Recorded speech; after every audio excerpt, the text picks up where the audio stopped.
In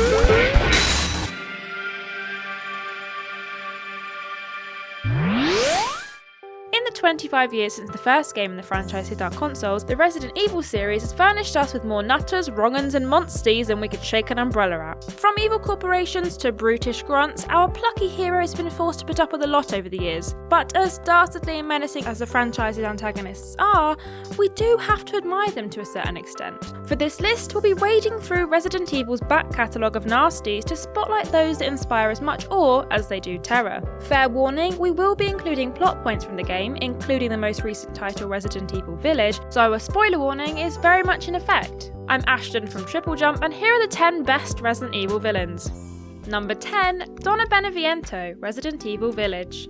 There's nothing that gets us feeling quite as conflicted as much as a villain with a tragic backstory. And as much satisfaction as we got from embedding a pair of scissors into the face of Resident Evil's second lord, we can't help but feel a little bit bad about it. Seemingly driven mad by the deaths of several close family members, Donna resides alone in House Beneviento, a cliffside mansion separate from the rest of the village, with only her doll collection to keep her company. Agoraphobic and childlike, she speaks almost exclusively through Angie, a doll made for her by her late father. Though she may be physically weaker than her brothers and sister, Lords Heisenberg, Moreau and Dimitrescu, Beneviento is still able to temporarily halt Ethan Winters in the hunt for his daughter by manipulating his psyche, using the pollen of mould-infected flowers to induce disturbing visions of his wife, and that horrific fetus monster thing. And you thought your hay fever was bad?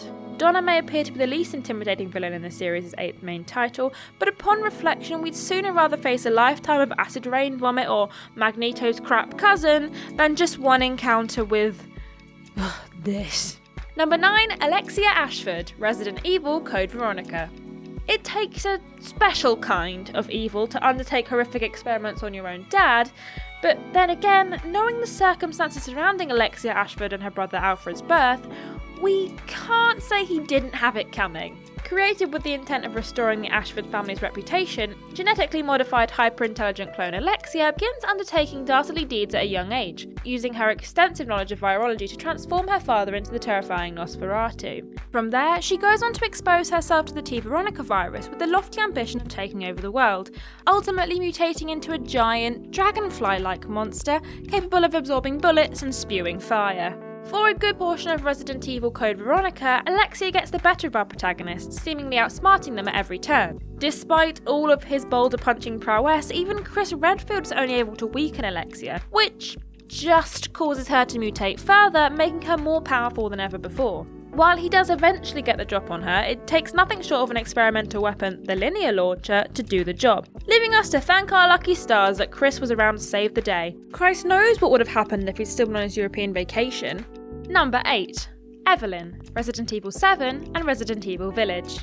We don't know what it is about small children that's just so disquieting in a horror setting, but my lord, do they give us the heebie-jeebies. And Resident Evil 7's primary antagonist, Evelyn, is no exception. Initially developed as a bioweapon intended to infiltrate enemy lines and telepathically control those with whom she comes into contact, Evelyn's unpredictability and uncontrollable behaviour make her a fearsome adversary. She constantly tells everyone around her that she just wants a family, which, if true, would make her a somewhat sympathetic character. Sadly, it's clear from the events of the game that her true motivation lies in controlling those around her, turning on anyone that doesn't do as she says, and infecting them with mould. Not only does she destroy a cargo ship, killing almost everyone on board, and taking control of the minds of the Baker family, causing them to commit horrific acts of violence against their will, ultimately leading to the demise of Jack and Marguerite, but she also turns up at the end of Village to pull a sixth sense on us and laugh in our faces. Right, that's it, I've had enough of you, young lady. On the naughty step with you. Number 7, Carla Radames, Resident Evil 6. Though it isn't the worst Resident Evil game ever made, Resident Evil 6 is certainly considered by most to be the least successful of the main 8 games. Although the overall gameplay and narrative are somewhat generic, the same criticism can't be levelled at its main antagonist, Carla Radames. Tricked into volunteering for a heinous experiment, Radames swears revenge against Derek C. Simmons after discovering that he'd taken advantage of her feelings for him to mould her into the image of Ada Wong, who had previously spurned him. In fairness to Carla, I'd be pretty annoyed as well, as that is creepy as all heck. Admittedly, she could probably do with attending some kind of anger management class, because rather than slurping down a couple of bottles of rosé and calling all men trash like most people would, she instead founds the organisation Neo Umbrella and vows global destruction. Despite meeting her final demise at the hands of the real Ada Wong, Carla proves to be quite the adversary throughout Resi 6, managing to elevate the game from utterly forgettable tosh to just mostly forgettable tosh. Look, we're never going to call it good, Carla just makes the whole experience slightly less bad. Number 6, Osmond Sadler, Resident Evil 4. When it comes to ambition in life, you may as well go big or go home, and no one knows that better than Resident Evil 4's big bad, Osmond Sadler. Not content with leading Los Illuminados, Osmond actually seeks global domination, a feat which he plans to achieve through, you guessed it, 5 points to you, bioweaponry. Having infected the residents of the unnamed village with a mind-controlling parasite known as Las Plagas, during the events of Resident Evil 4, Sadler kidnaps the US President's daughter Ashley and plans to use her to take over the world. His actual plan for how he's going to achieve this is never really revealed beyond infecting the president, but we can assume he's going to use his newfound influence over one of the world's greatest powers to, I don't know, start a load of wars or something? I can't say I'm very well versed in hostile takeover planning. Sadly for him, but fortunately for everyone who doesn't fancy being controlled by some cult-leading nutcase, Leon S. Kennedy and Ada Wong are once again on hand to save the day, rescuing Ashley and incinerating all of the bloodthirsty villagers in a big explosion. Happy endings all round, really. Number 5, Lady Dimitrescu, Resident Evil Village. I think I speak for all of us when I say that everybody loves Lady D.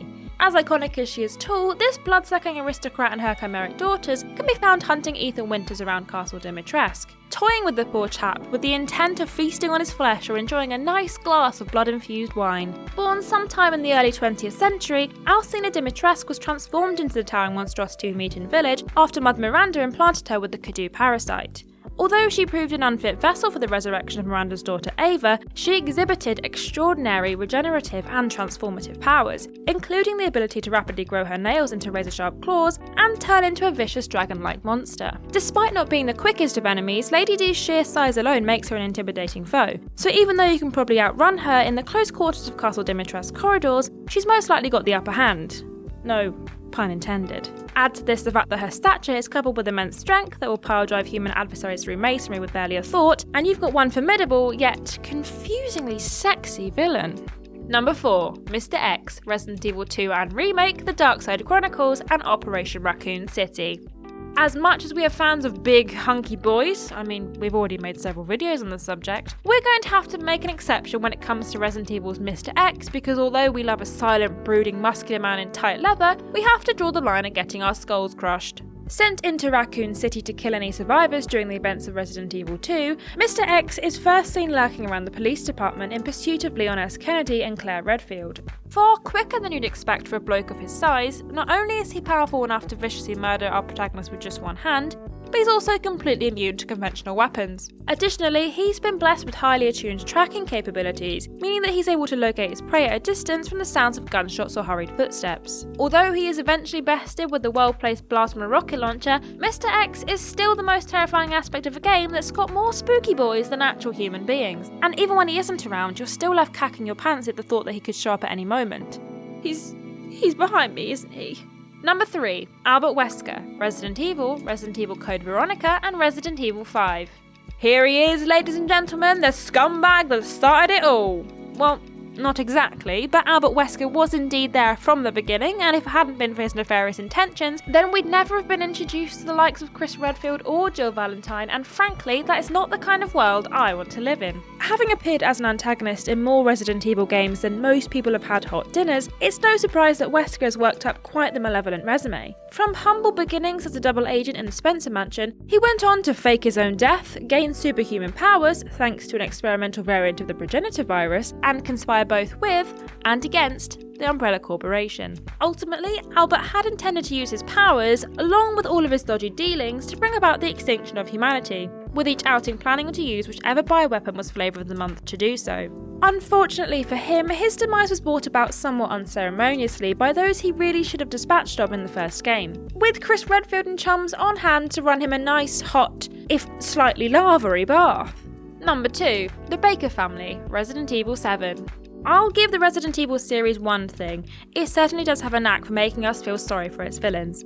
Upon trying to track down his wife Mia, unfortunate amputee Ethan Winters stumbles upon the Baker residence, home to husband and wife Jack and Marguerite, and their children Lucas and Zoe. Following the shipwreck, the two elder Bakers fell victim to Evelyn and her mind-controlling mold, and deteriorated from quiet but peaceful people to offal-munching psychopaths, capturing, torturing, and murdering innocent passers-by to satisfy the bratty bioweapons thirst for a family. Though Marguerite and the uninfected but equally unhinged Lucas are each terrifying in their own right, with the former being able to transform herself into a spider-like monstrosity and the latter clearly a huge fan of Jigsaw, the gold star for Wii-inducing dread has to go to the family patriarch, Jack. Even in human form, he's wickedly quick, devilishly strong, and can absorb bullets like a sponge does water.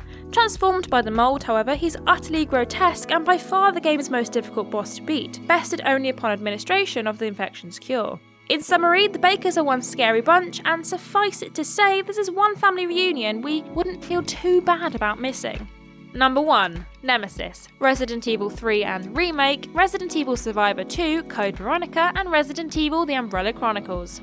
You know what's the last thing you need in the face of a zombie outbreak and impending nuclear destruction? Some big trenchcoat wearing lad stomping around the place and generally getting in your way. Jill Valentine is already having a pretty rough day of it when the news reports show that the entirety of Raccoon City is overrun by flesh-chomping mutants that are all infected with the T-virus. And it's only made worse by the fact that she is pursued at all turns by experimental bioweapon Nemesis. Throughout the events of Resident Evil's third main installment, Nemesis manages to endure a rocket launcher attack, a suicide bombing, and an acid bath, only finally biting the big one when Valentine is able to unleash the power of an experimental railgun upon the mighty beast. What makes Nemesis so utterly terrifying, and by extension such a great villain, is the omnipresent threat that he poses throughout the entirety of Resident Evil 3 and its remake, with players never quite sure when or in what form he will appear. Although the logical part of our brain tells us there must be a way to overcome the monstrosity, seeing him defeat Jill time and time again certainly has us doubting if he can be beaten, and if nothing else, has us cacking our pants.